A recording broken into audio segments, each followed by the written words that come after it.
suis Géraldine Actuel, présidente de la société Chorégraphie.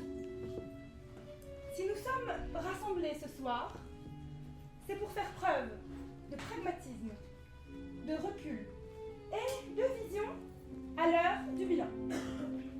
Ces 2 ans d'existence ont permis de consolider des liens forts et durables avec notre écosystème académique.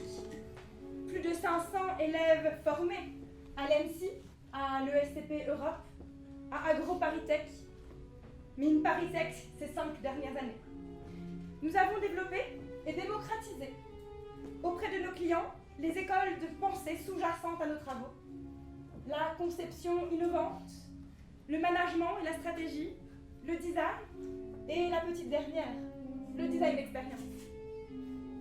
Nos clients, justement, qui sont nombreux dans la salle, ce sont L'Oréal, bien sûr, avec qui nous avons signé notre premier contrat cadre.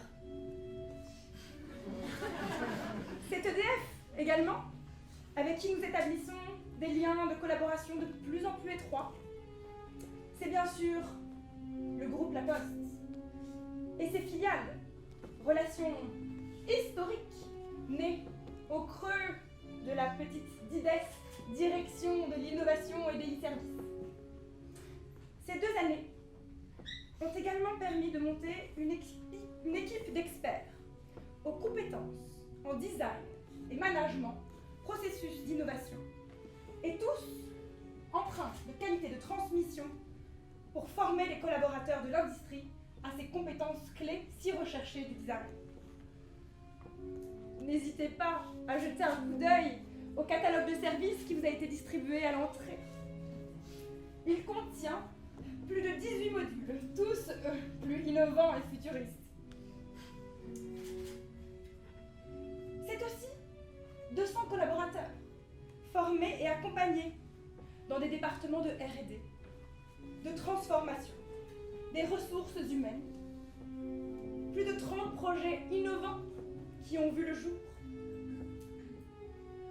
En matière de finances, parlons-en. Notre EBITDA a bondi. Ces 3 derniers mois de 45%, faisant de 2018 une année extrêmement prospère et financièrement... Géraldine, excuse-moi. Bonjour, excusez-moi de vous déranger, mais Géraldine, je suis pas sûr de comprendre en fait. Chorégraphie, ce n'est pas ça. Enfin, ce n'est pas que ça. Chorégraphie, c'est Lucas Chavata, à l'inauguration, qui apprend à une 50aine de personnes sur une sérénade brésilienne, en quelques gestes, grâce à sa méthode au passo. Chorégraphie, c'est des modules de formation qui sont des expériences transformantes, grâce auxquelles les collaborateurs sont changés, de l'intérieur et sur 6 mois, voire 1 an, grâce à la méthode We Design Experience. Chorégraphie, c'est le mix parfait entre le conseil et la stratégie, l'agence de design et l'école de la conception. Chorégraphie, c'est aussi des workshops avec des associations ou des startups, comme la Fabrique de la Danse, Coldplay, GN Mailer Club, Natura Connected, ou le pôle d'éducation thérapeutique. Chorégraphie, ce n'est pas qu'un bilan financier. C'est être au service de l'industrie française pour faire briller la République. C'est l'ambition de former des collaborateurs et design qui eux-mêmes formeront leurs collègues au sein des organisations et qu'au bout du bout, dans l'idéal, tous les collaborateurs de chorégraphie n'aient plus besoin de travailler. Chorégraphie, c'est tous les travaux de recherche sur le design d'expérience, la double empathie, la scénarisation des messages, la partition chorégraphique. Chorégraphie, c'est une équipe apprenante, souple, toujours en mouvement.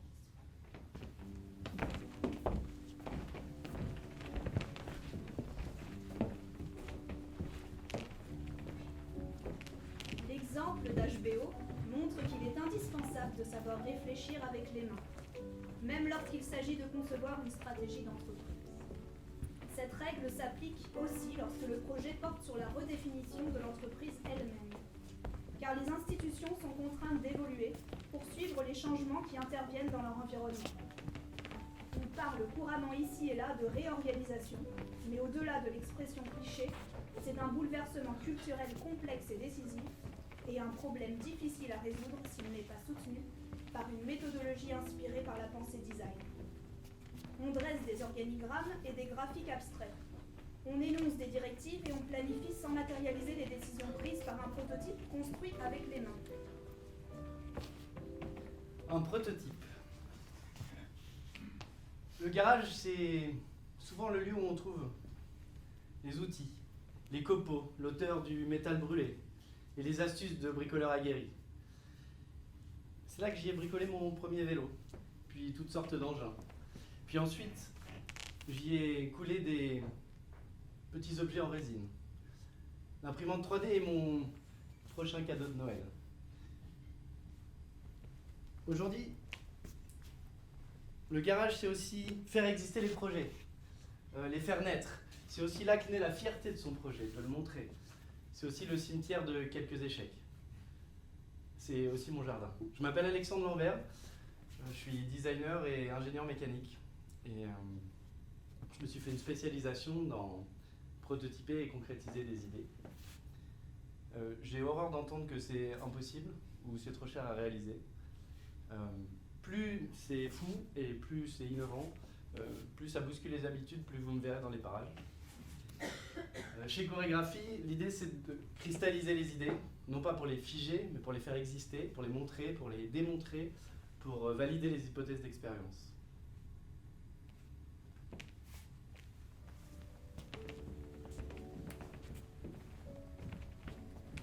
Son principe fondamental consiste à séparer deux espaces. L'espace des concepts est celui des points de départ de tous les concepteurs. La notion apparaîtra évidente pour un designer, l'idée de voiture féminine est un concept. Cependant, la pile à combustible sur laquelle travaille un ingénieur est aussi un concept. Un concept ne représente pas une réalité, mais un potentiel d'expansion. Il n'est donc pas possible de juger d'emblée un concept. Il ne s'agit pas d'être pour ou contre Internet dans la voiture, ni d'y croire ou de ne pas y croire. Travailler sur un concept consiste précisément à suspendre le jugement et à spécifier ce concept en lui ajoutant des attributs. Un concept est validé à l'aide des connaissances existantes ou créées à cette occasion. L'espace des connaissances contient les propositions validées, techniques, commerciales, sociales, réglementaires. Toutes les connaissances nouvelles produites par les techniques de test, d'essai, de mesure, c'est-à-dire la recherche notamment, consistent à rajouter des propositions dans l'espace.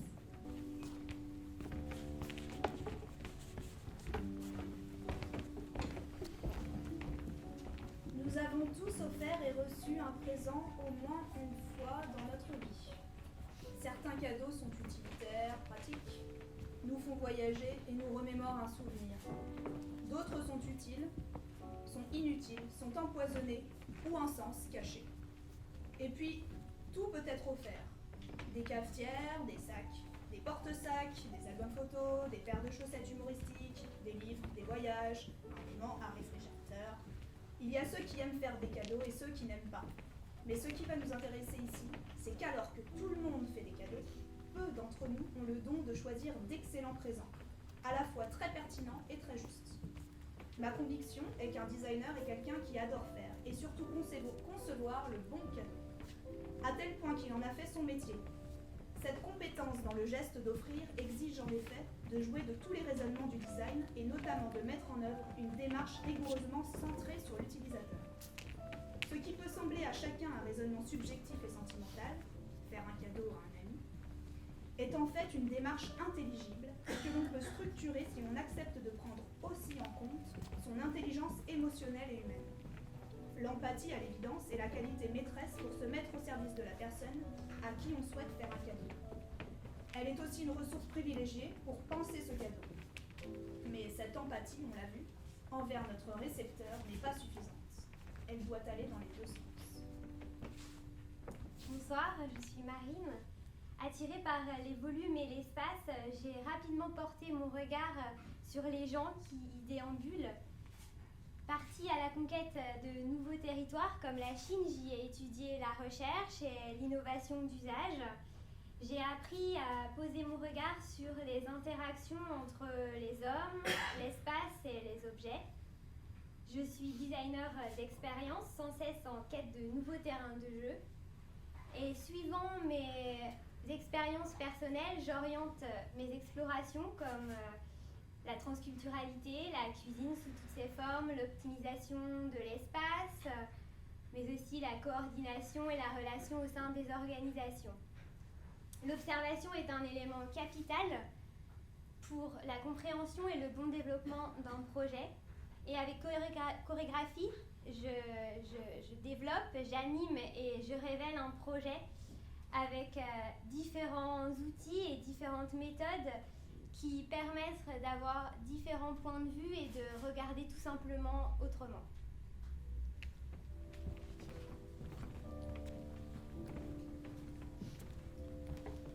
Pendant longtemps, personne n'aurait imaginé que ces deux mondes devaient un jour se rejoindre. Les arts dessinés, c'était le territoire des artistes dessinateurs. Bande dessinée, illustration, dessin d'humour, dessin animé, graphisme, peinture, gravure. Aux origines de la pensée visuelle, on trouve plutôt des mathématiciens, des ingénieurs, des linguistes ou des consultants. Ils ont inventé des schémas, des diagrammes, toutes sortes de méthodes habiles pour visualiser des informations et faciliter le raisonnement. Il n'y avait a priori rien de commun entre ces deux populations et leurs deux démarches. Mais avec l'apparition des cartes mentales dessinées, puis de la facilitation graphique et du sketchnote, la frontière entre les deux univers s'est effritée. On a invité les experts de la pensée visuelle à lâcher leur forme géométrique, garante d'une forme de rationalité, pour introduire dans leurs images des éléments qualitatifs dessinés. Il était question de plaisir, d'émotion, d'intuition, de couleur, de droit à l'erreur, de subjectivité assumée.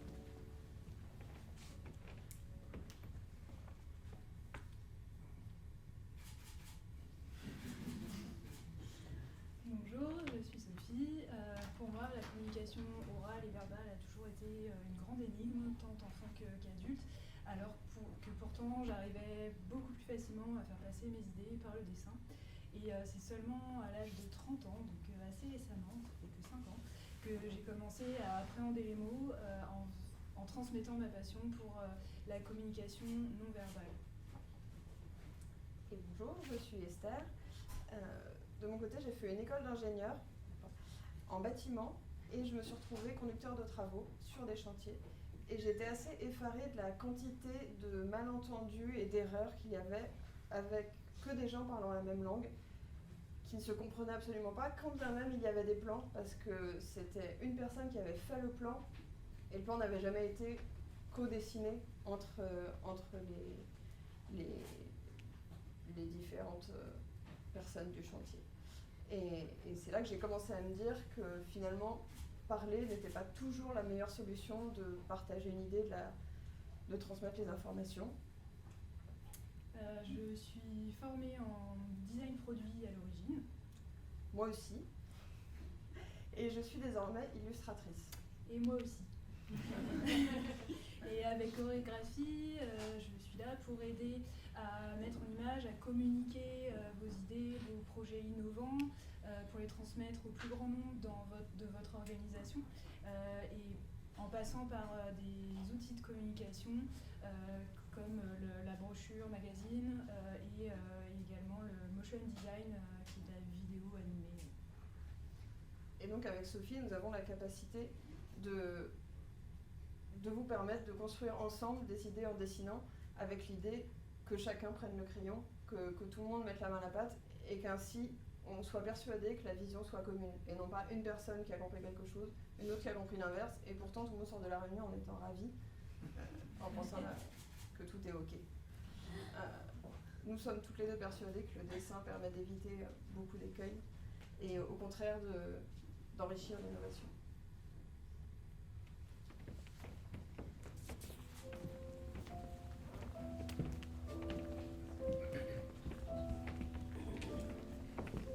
Je crois, sincèrement, que le tableau est autant fait par le regardeur que par l'artiste. En 2012, cherchais un cadeau pour l'anniversaire de Quentin. D'un coup, mon raisonnement s'inverse. Cette chaise n'est pas un livre. Une attente plus profonde. Nous voulons des expériences fondées sur... il faut que les porteurs de projets, managers, innovateurs, directeurs, suffisamment abrupts et flexibles qui lui permettent d'échouer. Pour en design, Les praticiens ont depuis longtemps favorisé autant que possible l'intérieur et à l'extérieur des grands magasins. En attrapant le bus, on peut retrouver les prémices de cette démarche empathique, dans et sa fabrication. La révolution industrielle et la division du travail ont produit, proposé, et ce, sans même imaginer un parcours réel ou de droit d'auteur pour leur travail de co-conception sur scène. Donc pour ce rapprochement entre conception et théâtre. Et j'ai scotché plein de plastique transparent ensemble pour créer une sorte de structure. Je l'ai gonflé comme ça avec ventilateur et avec ma sœur, on l'a rempli d'eau. On a commencé à jouer dans cette structure qui était plus ou moins sphérique. Et donc c'était à peu près, je pense, la première intervention artistique, si je pouvais m'exprimer ainsi. J'avais 10 ans. Je pense que, bon, j'en étais pas trop conscient, mais voilà. Je suis Gabriel Jones, je suis plasticien, artiste visuel, et avec chorégraphie, on réfléchit à des méthodes d'approche fondées sur l'absurde. Et donc, le module Absurdex avec chorégraphie.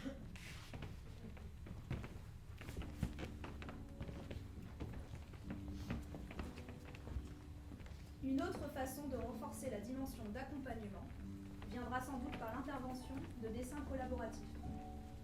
Il y a sur ce plan une demande croissante des entreprises. Mais comment faire en sorte que les salariés dessinent eux-mêmes leur vision?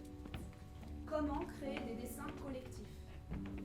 Les métaphores sont la plupart du temps exprimées par les personnes à leur insu. Elles révèlent ce qu'on pourrait probablement appeler le subconscient. Tout un champ de représentation situé assez près du conscient pour être mis en mots, sans sollicitation particulière, mais que les acteurs formulent sans en prendre tout à fait la mesure. Quand un accompagnant dessine ces analogies et les montre au groupe, la réaction de surprise et de rire est révélatrice. Elle indique d'abord que les participants ont reconnu leurs propos dans le dessin. Elle montre aussi qu'avant de voir le dessin, ils n'avaient pas pleinement réalisé ce qu'ils étaient en train de vivre. Autrement dit, le rire témoigne d'un passage du subconscient au conscient. Moi, je m'appelle Sania. Quand j'étais petite et ado, j'ai voulu être tour à tour reporter, chercheur en sociologie et designer de meubles. Ce qui m'intéressait, c'était vraiment d'observer les gens, d'essayer de les comprendre, de me mettre à leur place et leur offrir à mon échelle ce que je pouvais, une voix ou un meuble ou ce genre de choses. Sauf qu'à chaque fois que je venais dire à ma mère ma nouvelle idée de métier, elle me disait « Ma fille, tu vas finir fauchée ». Du coup, je l'ai tellement intégré que j'ai fini à HEC. Heureusement, après mes quelques années en agence d'innovation et en accélérateur de start-up, j'ai pu allier enfin le goût de l'observation, la créativité des idées business. Donc aujourd'hui, je suis designer d'expérience avec un focus digital, très gros focus, mais pas que. Et donc chez Chorégraphie, en fait, j'aide vos collaborateurs à explorer des nouvelles idées, à créer de nouvelles expériences avec des vrais utilisateurs via nos méthodes de co-design.